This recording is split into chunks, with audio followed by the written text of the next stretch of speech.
మీ business ఏదైనా మీ ఊర్లో promotion చేయాలంటే అది సుమన్ టీవీతోనే సాధ్యం. ఇప్పుడే సంప్రదించండి. అందరికీ నమస్కారం అండి. సో మొన్న 23rd మనకి ఈ కిమ్స్లో ఫార్మాలజిస్ట్గా వర్క్ చేసే నల్లపు నాగాంజలి అనే అమ్మాయి సూసైడ్ అటెంప్ట్ చేసిందని మీ అందరికీ తెలిసిన విషయం. అండ్ ఆమె ట్రీట్మెంట్ పొందుతూ ఉంది ప్రస్తుతానికి. సో అటెంప్ట్ టు సూసైడ్కి సంబంధించి వాళ్ళ ఫాదర్ మనకి కంప్లైంట్ ఇచ్చారు ప్రకాష్ నగర్ పోలీస్ స్టేషన్లో. ఆయన ఇచ్చిన కంప్లైంట్ మేరకు మనము sections 75, 78, 115 class 2, 64, 108 red with 56 BNS ఈ సెక్షన్స్ కింద మనం ఎఫ్ఐఆర్ రిజిస్టర్ చేయడం జరిగింది. సో దానికి ఇన్వెస్టిగేషన్లో భాగంగా ఈరోజు అదే హాస్పిటల్లో వర్క్ చేస్తున్న ఏజిఎంగా వర్క్ చేస్తున్న దీపక్ అనే వ్యక్తిని ఈరోజు అరెస్ట్ చేయడం జరిగింది. సో మనము ఈ కేసు వివరాల్లోకి వెళ్తే, నాగాంజలి అనే అమ్మాయి ఏలూరు జిల్లాలో జిలుగుమిల్లి మండలంకి చెందిన అమ్మాయి ఇక్కడ మనకి వికాస్ ఫార్మా కాలేజ్లో ఫార్మడీ ఫైనల్ ఇయర్ చదువుతూ గత 9 నెలలుగా కిమ్స్ హాస్పిటల్లో ఫార్మాలజిస్ట్గా ఆమె వర్క్ చేస్తూ ఉంది ట్రైనింగ్లో భాగంగా. సో అదే వర్క్ చేస్తున్నప్పుడు తనకి అదే హాస్పిటల్లో ఏజిఎంగా వర్క్ చేస్తున్న దీపక్ అనే వ్యక్తి పరిచయం అవడం జరిగింది. సో పరిచయంతో పాటు వాళ్ళిద్దరికీ రిలేషన్ ఏర్పడింది.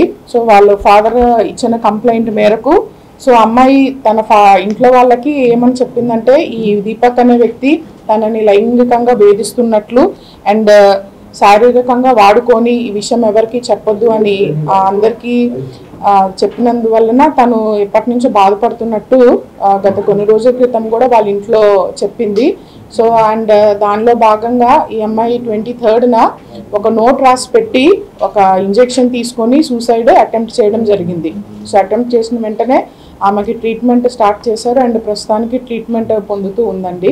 సో మనకి దొరికిన ఇన్వెస్టిగేషన్ ప్రకారం ప్రైమా ఫేసి ఎస్టాబ్లిష్ చేసి ఆ దీపక్ అనే వ్యక్తిని ఈరోజు మార్నింగ్ ప్రకాష్ నగర్ ఇన్స్పెక్టర్ గారు, బాజీలాల్ గారు అండ్ వాళ్ళ టీము ఆయన్ని అరెస్ట్ చేసి ఇప్పుడు రిమాండ్కి తరలించడం జరుగుతుంది. తర్వాత ఈ రిమాండ్కి తరలించిన తర్వాత మళ్ళీ పోలీస్ కస్టడీకి ఫైల్ చేసుకొని ఇంకా ఈ కేసులో ఇంకా ఇతర ఎవిడెన్సెస్ ఏమన్నా మనం గ్యాదర్ చేసి అండ్ మరింత లోతుగా ఇన్వెస్టిగేషన్ మనము కండక్ట్ చేసి ఇంకేదన్నా ఎవిడెన్సెస్ ఉన్నా ఖచ్చితంగా గ్యాదర్ చేస్తాము. అండ్ ఈ కేసుని ఇంతటితో స్టాప్ చేయకుండా ఖచ్చితంగా ఇన్వెస్టిగేషన్ త్వరగా కంప్లీట్ చేసి స్పీడీ ట్రయల్కి పెడతాము. అండ్ ఎస్పీ గారు కూడా దీన్ని పర్సనల్గా మానిటర్ చేస్తున్నారు. సో ఈరోజు రిమాండ్ చేయడం జరిగిందండి. ఏంటండి ముద్దాయిని అరెస్ట్ చేస్తాం మేము. ఇన్వెస్టిగేషన్ డీటెయిల్స్ అన్ని చెప్పడానికి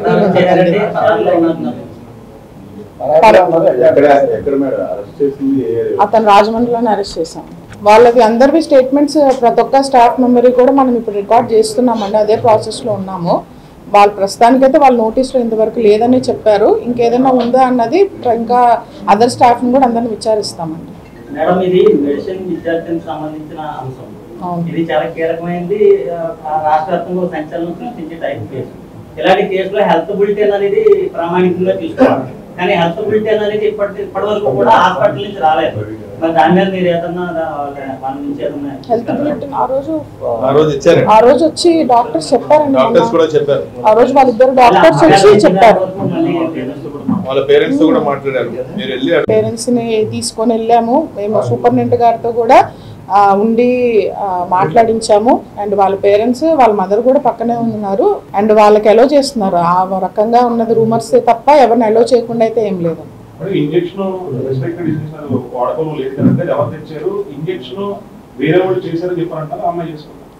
మనకి ప్రస్తుతానికి ఉన్న దాన్ని బట్టి అమ్మాయి చేసుకుందని మేము భావిస్తున్నామండి. బట్ ఇంకా అప్పటికి కంక్లూడ్ చేయలేము. ఆ ఇంజెక్షన్ కేవలము హాస్పిటల్లోనే అవైలబుల్గా ఉంటుంది, బయట మెడికల్ షాప్స్ లో అవైలబుల్ గా. అండ్ తనకి యాక్సెస్ ఉండే మెడిసిన్ మా ఫార్మాలజిస్ట్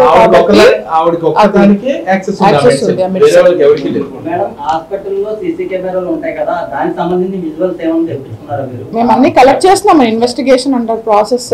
ఇంకొకసారి కంప్లీట్ అయినా కూడా అందరు తెలియపరుస్తాం.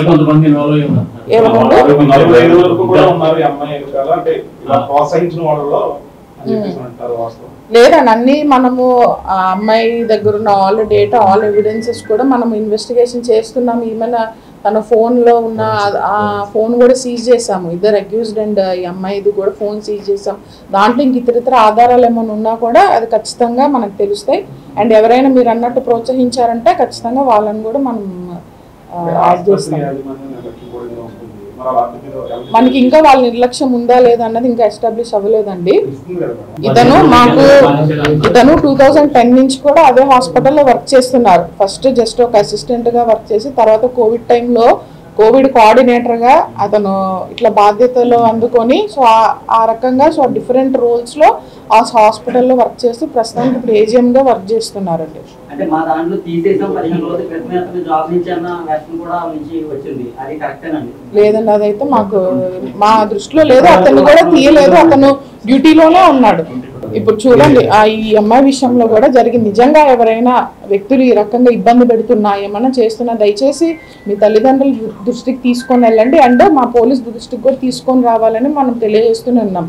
ఇటీవల గవర్నమెంట్ మనకి శక్తి యాప్ అని విడుదల చేశారు. శక్తి టీమ్స్ కూడా ప్రతి స్టేషన్ ప్రతి జోన్ అండ్ జిల్లా లెవెల్లో కూడా టీమ్స్ అనేవి తిరుగుతూ ఉన్నాయి. సో ఎవరికి ఎటువంటి సమస్య ఉన్నా మీరు చెప్పుకోలేని స్థితిలో ఉంటే మీరు యాప్ డౌన్లోడ్ చేసుకొని దాంట్లో కంప్లైంట్ రేజ్ చేసినా పర్వాలేదు, లేదంటే మీరు 112కి కాల్ చేసినా మా వాళ్ళు వచ్చి వెంటనే దాన్ని ఏ కంప్లైంట్ ఉన్నా కూడా ఎటువంటి ఇబ్బంది ఉన్నా కూడా మనం ఖచ్చితంగా అడ్రస్ చేస్తాం. అంతే తప్ప దయచేసి అమ్మాయిలు ఎవరు కూడా ఈ రకంగా మనసులో బాధ పెట్టి వాళ్ళకి వాళ్ళే సెన్సిటివ్గా కుమిలిపోయి ఏదన్నా బయటికి చెప్తే ఎవరైనా ఏమైనా అంటారేమో.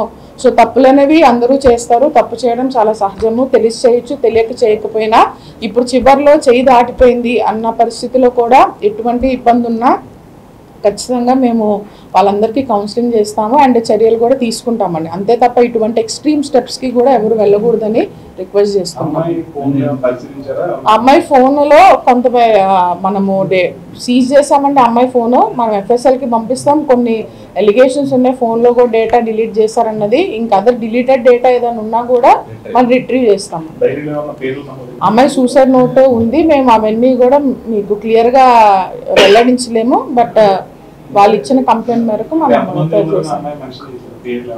లేదండి, అట్లా ఏం మెన్షన్ చేయలేదు. ఇంతమంది ఎంతమంది అని చేయలేదండి.